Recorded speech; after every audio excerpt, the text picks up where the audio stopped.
Hi everybody, Old Comic Collector, back again. A different video this time. I had a request to do a video about how to submit to CGC from the UK using a third-party grader. So here are my top 5 tips. Here we go.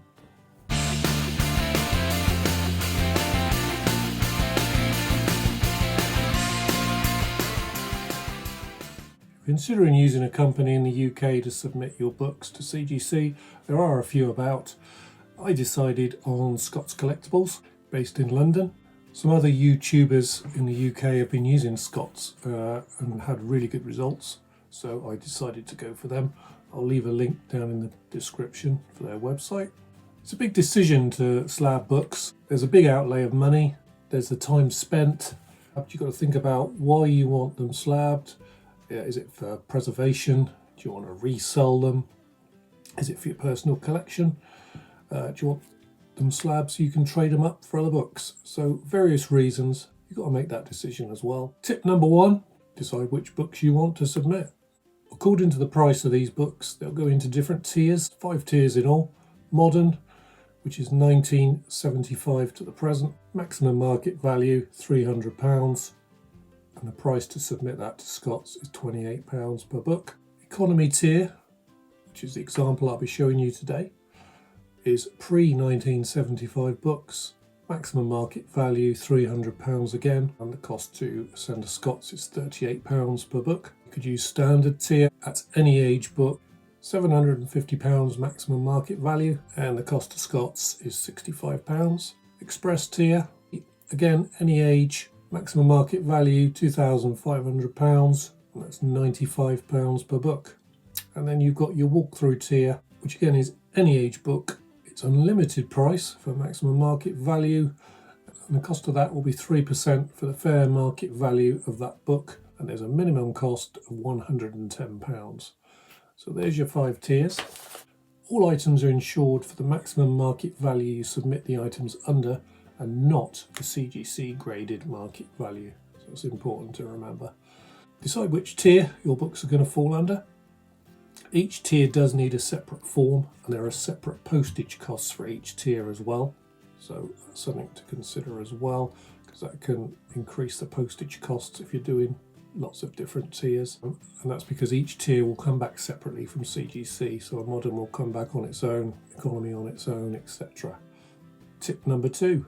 If you can, submit more books, because that will keep the postage cost down. Postage costs from Scott's to CGC are £15 for the first book, and then £2 for every subsequent book. I like to submit at least 6 books at a time. I try and do 10 if I've got them, because that just keeps that postage cost down. For example, if you just send 3 books, that's going to cost you £6.33 per book. If you send 10 books, it's £3.30 a book. If you're lucky enough to be able to send 20 books, that knocks the postage cost right down to £2.65. So the more you can send, the more you can lower that cost. And if you are reselling your books, then you've got a bit more money to play with when you're reselling them as well. Tip number 3, take photos of the books you are sending. This is really in case of any unexpected grades that you get back. You can always refer to the book then, what it looked like before you sent it out. You could get a grade back and there's a crease on that book that wasn't there, or a fold or a mark. So you've got the evidence there of what it was when you sent it in. It's also helpful if you're submitting more than one of the same book, so you can refer back and see which one was which if the grades are different. I take a full photo of the front cover and a full photo of the back, like this. But if you want to be really super cautious, you could take one of the front, one of the back, and then a corner of each of the front cover and a corner of each of the back cover. Zoom in on them just to make sure you've got extra images if you need them. Tip number 4, make sure you've got all the requested information written on the backing board of your book. I'll show you in a minute what this looks like. But just to let you know, another tip I use is to use 2 backing boards when I submit books in. It just gives them a bit more rigidity, gives them a bit more protection, I think, as they're going in. Obviously the books are sent to Scott's in London, then off to CGC in Florida, so I think the more protection they've got, the better. I use bags and boards I keep from my eBay purchases, so I've got plenty of boards about, and extra bags. But even if I didn't, I would use double board just to give myself that peace of mind. Bear in mind, any bags and boards you send off to CGC will not come back, so you don't get them back. Here's a video clip of the details you want on that packing board. Okay, here's Tomb of Dracula 1, bagged and boarded. Bagged in an ordinary plastic bag. I don't use the best ones to go off to Scots because they get disposed of when they get to CGC anyway. What I do is put 2 boards on the back, so it's double boarded, just to give it a bit more support on the back. And Scots like you to put your name of the book and the issue number and the month and the date that it was published. If you're doing a variant cover, then you can put whatever variant it is underneath as well. So that's how they go off.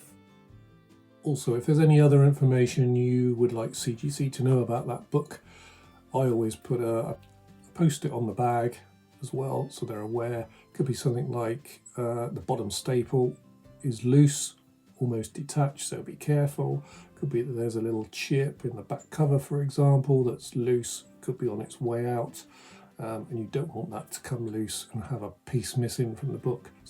Any extra damage that could happen to that book you're worried about, let CGC know and take a photo of that label on the book as well.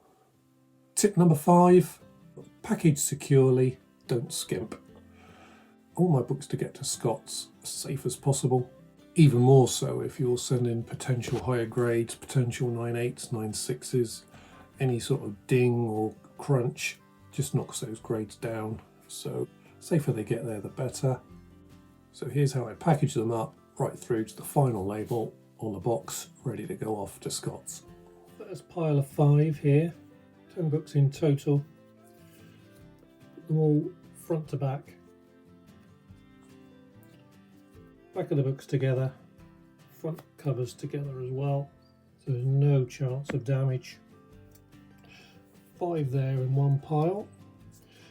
Now it ends up with a back. The backboard is at the bottom.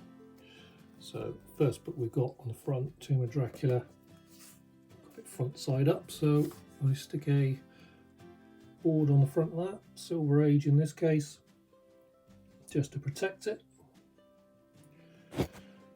And what I'm going to do is add some tape either side and the top, which I'll show you in a moment.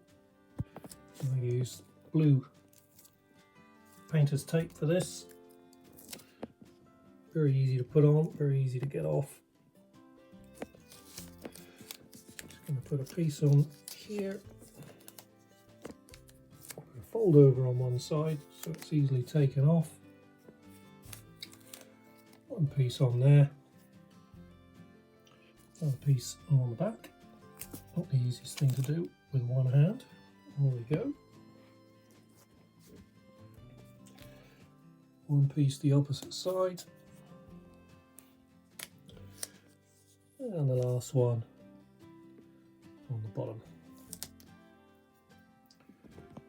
Hopefully you can see that. And I'll just wrap them around the back tightly. I shall stand it up so the stack is solid. And there we go. As you can see, we've got that on the back. We've got the extra board on the front and the extra board on the back. They're solid now, they're not going to move. Second pack, exactly the same as the first.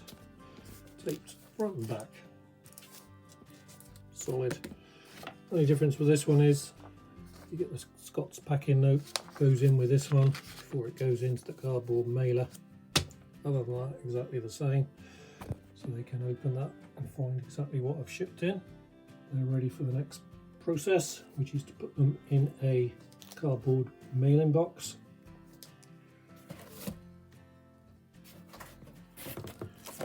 Keep these from any deliveries I get, so always got them handy.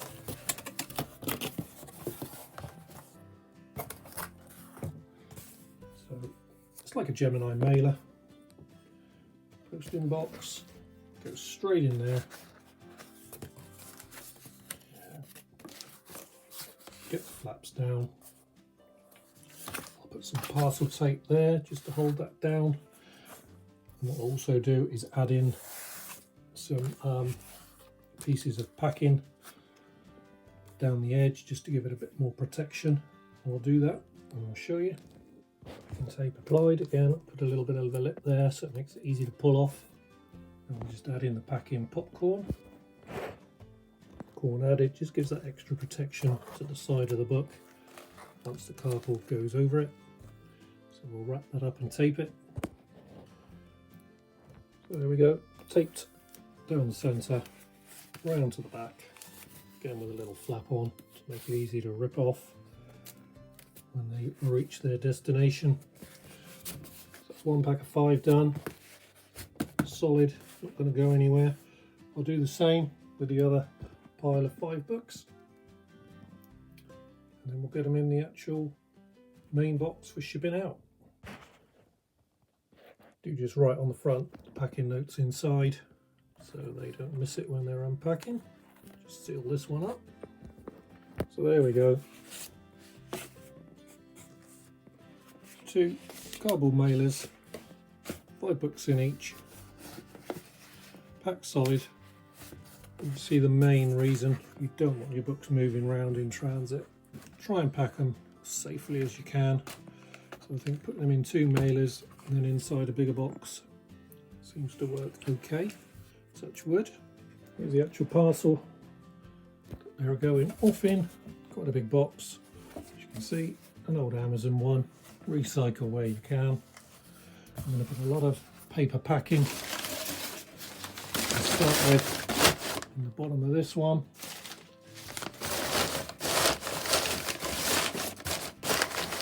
Make sure it's got a nice protected base before the books go in. Again, this is all paper. This is all paper I've saved from other deliveries.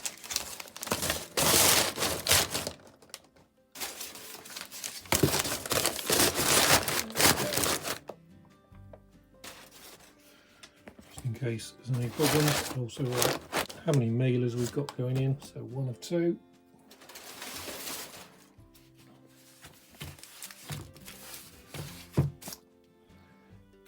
A little bit more packing.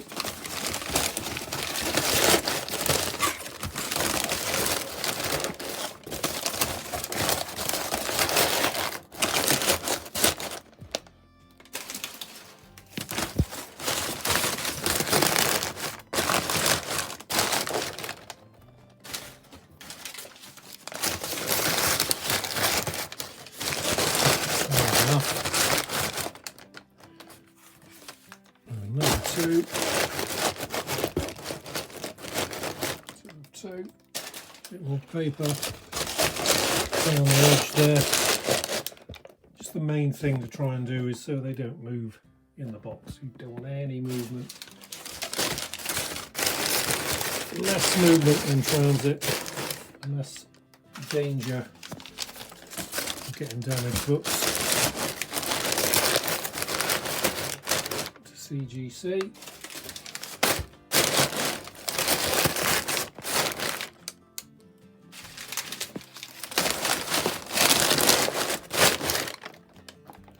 There we go.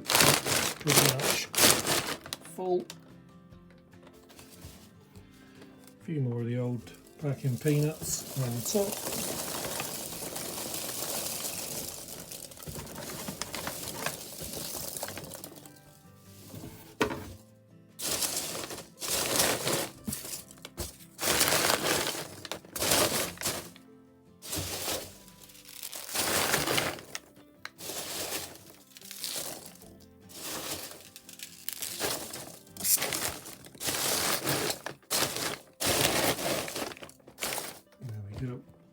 All ready to be sealed up.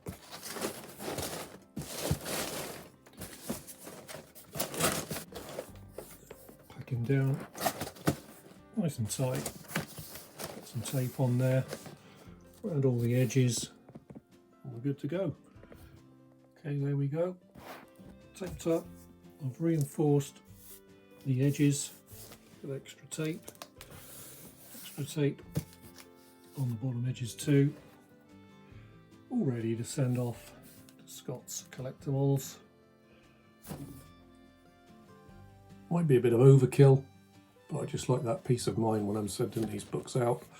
You know, some of these books are quite expensive, some aren't, but whatever condition they're in, when I've got them, I want them to get to their destination in that same condition. Postage price for sending out this particular box, submission of 10 books, was via Royal Mail was £14.15, and that was next day delivery and includes insurance for up to £2,500. Once Scots get the books themselves and they've checked through them, they will ping out an invoice to you, usually in the next couple of days. And once you've paid that, Scots will then send out those books along with any others they've got waiting to go off to CGC to try and combine postage costs, save a bit of time as well. All you can do then is wait nervously to get your books back and see what grades you've got. In this case, for economy, current turnaround for CGC is 161 working days. Don't forget it's working days and not just days. So quite a long turnaround at the moment. CGC will post these directly back to Scots, and they'll send those books back to you via a signed for and tracked courier service. It's usually FedEx. I haven't had any major problems out of the 6 submissions I've done so far. Just a couple of cracked slabs. If you let Scots know, if you pay for the postage back to Scots, they'll get those back off to CGC, get them reholded and get them posted back to you at no extra cost. So I think it's a really good service. So there we go. That's how I do my submissions. I hope you found the video useful. If you have, consider leaving a like, subscribe, hit the notification bell. I'm dropping content every Saturday, CGC unboxings, CGC grade predictions and eBay unboxings. If you're interested in buying any raw books or slabs, take a look at my eBay page, search for Old Comic Collector, and I have been the Old Comic Collector. See you on the next video.